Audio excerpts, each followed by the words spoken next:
Welcome two positive vibes साथीहरु।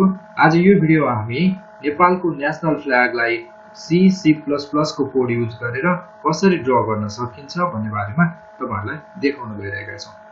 र यसको लागि हामीले कोड ब्लक्स आईडी को प्रयोग गरेका छौं। त साथीहरु आउनुस् भिडियोको सुरु गरौँ। अब सबैभन्दा सुरुमा हामीले मेन प्रोग्रामको स्ट्रक्चर लेखौं। C को लागि यसको लागि हामीले हेडर फाइलबाट स्टार्ट गर्छौं। #code stdio.h र मेन फंक्सन स्टार्ट गर्छौं। यहाँनिर मेन फंक्सन इन्टिजर टाइपको भएको हुनाले हामीले रिटर्न गरौँ। 0 लाई रिटर्न गरिदिनुस् र सेभ गर्छु यसलाई। र हामीलाई फ्ल्याग बनाउनको लागि स्टारहरु प्रिन्ट गर्नलाई रिपिटिङ रूपमा चाहिँ कोडहरुलाई रिपिट गर्नुपर्ने भएको हुनाले हामीले लुपिङको युज गर्छौं। र यसको लागि चाहिँ हामीले फर लुपको युज गर्छौं यो भिडियोमा चाहिँ। र यसमा चाहिँ हामीले दुईटा भेरिएबल्सहरु युज गर्छौं। जस्तै इन्टिजर टाइपको i र j भनेर मैले दुईटा भेरिएबल चाहिँ डिक्लेयर गरिदिन्छु यहाँ। र लुपिङ चलाउनको लागि चाहिँ सबभन्दा पहिला मैले फर लुपको लागि फर लुप i को फर लुप स्टार्ट गर्छु। आउटर लुप i = 1 देखि स्टार्ट गरौँ। i > कतिसम्म जाने हैन 7 वटा स्टार सम्म चाहिँ प्रिन्ट गर्ने भनेर मैले भने। अब फ्ल्यागलाई कति लामो बनाउनु त्यो हिसाबले पनि गर्न सकिन्छ यसलाई। र i को भ्यालु चाहिँ इच टाइम 1 ले चाहिँ इन्क्रिमेन्ट हुन होला i++ को लागि। र यो चाहिँ i को फर लुप स्टार्ट गरे हामीले i को फर लुपको रेन्ज भित्र गएर अब यसमा चाहिँ नेस्टेड लुप युज गर्नुपर्ने हुन्छ। हामीले नेस्टेड लुपको लागि चाहिँ j को पनि लुप स्टार्ट गर्छौं। j = 1 j <= i र j को भ्यालु पनि 1 टाइम चाहिँ 1 ले इन्क्रिमेन्ट गरौँ। यो नेस्टेड लुप भनेको चाहिँ एउटा लुप भित्र अर्को लुप चलाउनु पर्यो भने चाहिँ त्यो लुपलाई चाहिँ नेस्टेड लुप भनेर भन्छौं हामीले।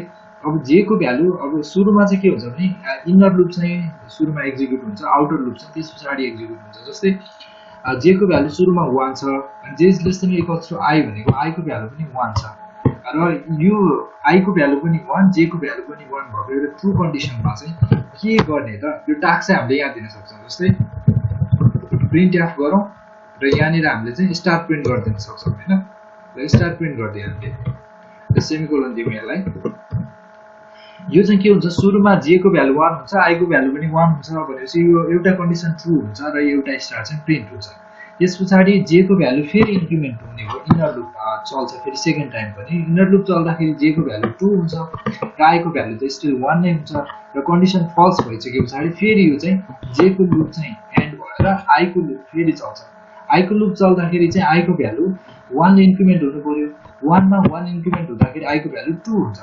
i को भ्यालु 2 भइसकेपछि फेरि j को लुप एक्जिक्युट हुन्छ। j को लुप एक्जिक्युट हुँदाखेरि चाहिँ j को भ्यालु त 1 नै छ। 1 देखि 2 सम्म जानु पर्यो किन i को भ्यालु j > i गरेको छ। i को भ्यालु चाहिँ अलरेडी 2 भइसकेको छ हैन।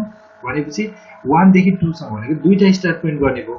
अब अहिलेको केसमा चाहिँ यसले एउटै लाइनमा प्रिन्ट गरिरहेछ। अब j को फर लुप भन्दा बाहिर गएर हामीले एउटा न्यू लाइन पनि प्रिन्ट गर्छौं ताकि यसले चाहिँ एउटा स्टार एउटा लाइनमा अनि नेक्स्ट लाइनमा गएर अर्को स्टार नेक्स्ट लाइनमा गएर अर्को स्टारहरु चाहिँ प्रिन्ट गर्न सकोस् हैन।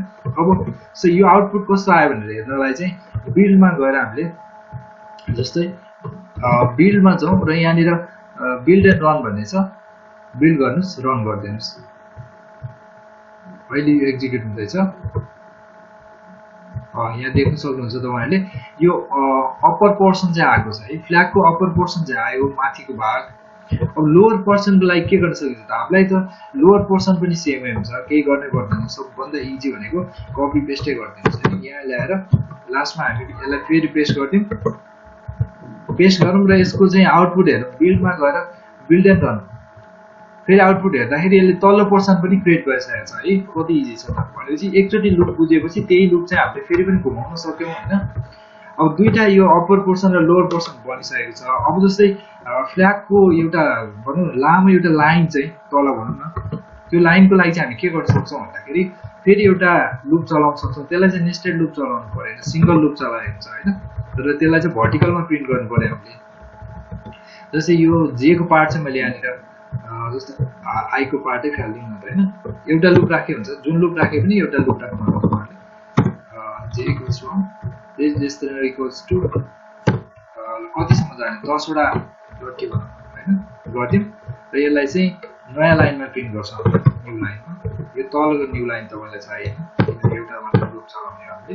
र यो आई को भाग भयो यो एउटा पनि तपाईले बन्द गरिदिएको छ हैन र अब यसलाई एकचोटी हामी आउटपुट फेरि हेरौँ यसको कस्तो आउटपुट आउँछ बिल्डमा जाउँ बिल्डमा गएर बिल्ड एन्ड रन गरौँ हैन भन्दाखेरि तपाईले देखिसक्नु भएको छ यो ठाडो पोर्सन पनि आइसकेको छ हैन र यो चाहिँ एउटा नेपालको प्रोपर फ्ल्याग चाहिँ अलमोस्ट ड्र गरे हामीले C++ मा हैन C को कोडमा एक्चुअली भनौँ यसलाई C++ मा ढाल्नलाई केही पनि छैन C को कोडहरु चाहिँ C++ मा अलमोस्ट रन भइहाल्छ लुपिङहरु सबै चल्ने भएको हुँदाखेरि stdi को ठाउँमा iostream राख्दिनुस् र प्रिन्ट को ठाउँमा cout गर्दाखेरि C++ मा पनि सेम कोडले काम गरिहाल्छ हैन अब यसलाई अलिकति इन्ट्रेस्टिङ बनाउने हो भने चाहिँ यो चाहिँ अटोमेटिक आइराछ भन्दाखेरि सट्टै आइराको छ हैन अलिकति स्लो मोसनमा यसलाई देखाउने भने चाहिँ हामीले स्लिप गर्दियौ हैन 1 मिलिसेकेन्ड को स्लिप हामीले यदि गर्ने हो भने चाहिँ यो चाहिँ बिल्डमा गएर बिल्ड एन्ड रन गरौँ हैन हेर्नु चाहिँ अहिले यो के भएको छ स्लो मोसनमा ड्र भइरहेछ हैन यदि यही स्लो मोसन चाहिँ हामीले सबै ठाउँमा अप्लाई गर्ने भने चाहिँ यो प्रिन्ट एपको भन्दा पनि गएर स्लिप गर्नु लगाइदिनुस् 1 मिलिसेकेन्डको यहाँ पनि र तल हाम्रो लाइन ड्र हुने ठाउँमा पनि तपाईले स्लिप लगाउन सक्नुहुन्छ 1 मिलिसेकेन्ड र यो लगाउँदाखेरि चाहिँ हाम्रो कस्तो हुन्छ त एउटा फाइनल आउटपुट हेरौँ हामी बिल्डमा गएर बिल्ड एन्ड रन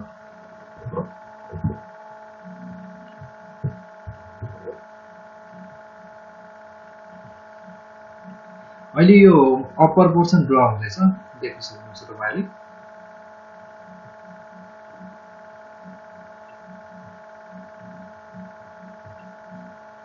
गर्ने तरिकाहरु फरक हुन सक्छन् धेरै तरिकाहरु हुन सक्छन् अब यो यसलाई कहाँनिर प्रिन्ट गर्ने भन्ने बारेमा पनि अब तपाईले चलाउन सक्नुहुन्छ हैन कोअर्डिनेट्सहरु चलाउन सक्नुहुन्छ तल्लो पोर्सन ड्र हुँदैछ अहिले कोअर्डिनेट्सहरु या त तपाईले ट्यागिङ एस्केप सिक्वेन्सहरु युज गरेर पनि म्यानुअली पनि गर्न सक्नुहुन्छ र कलर कोडहरुको कुरा आउँछ हैन कलर कोडहरु पनि चेन्ज गर्न सक्नुहुन्छ स्क्रिनको लागि हामीले यो भन्दा प्रिभियस भिडियोहरुमा पनि कलर कोडहरु चेन्ज गर्ने अडियो फाइल्सहरु C++ मा प्ले गर्ने हैन ग्राफिक्सको कुराहरु कसरी सेटअप गर्ने DVC++ मा VS कोड भयो कोड बक्सको कुराहरु हामीले पहिला पनि गरिसकेका छौं हाम्रो च्यानलमा रहेको भिडियोहरु चाहिँ चेक गर्न सक्नुहुन्छ पोजिटिभ भाइब्स च्यानलमा ओके र यो चाहिँ फाइनली तपाईले देख्न सक्नुहुन्छ नेपालको एउटा नेशनल फ्ल्याग चाहिँ हामीले C++ को कोडबाट रेडी गरिसकेका छौं त अहिले हामी भिडियोको अन्त्यमा आइसकेका छौं साथीहरु तपाईलाई यो भिडियो कस्तो लाग्यो सल्लाह सुझाव दिन नबिर्सनु होला कमेन्ट सेक्सनमा र यो भिडियो मन परेको छ भने लाइक गरिदिनु होला र साथीहरुलाई पनि यो देखाउन चाहनुहुन्छ युजफुल छ जस्तो लाग्छ भने शेयर गरिदिनु होला आफ्नो फ्रेन्ड सर्कलमा र पोजिटिभ भाइब्स च्यानललाई सब्स्क्राइब पनि गरिदिनु होला ताकि हामी नयाँ व्यभिडियोहरु तपाईको लागि बनाउँदै ल्याउने छौं हस् त यो भिडियो अहिले सम्म हेर्दिनु भएकोमा तपाईलाई धेरै धेरै धन्यवाद stay safe stay positive thank you so much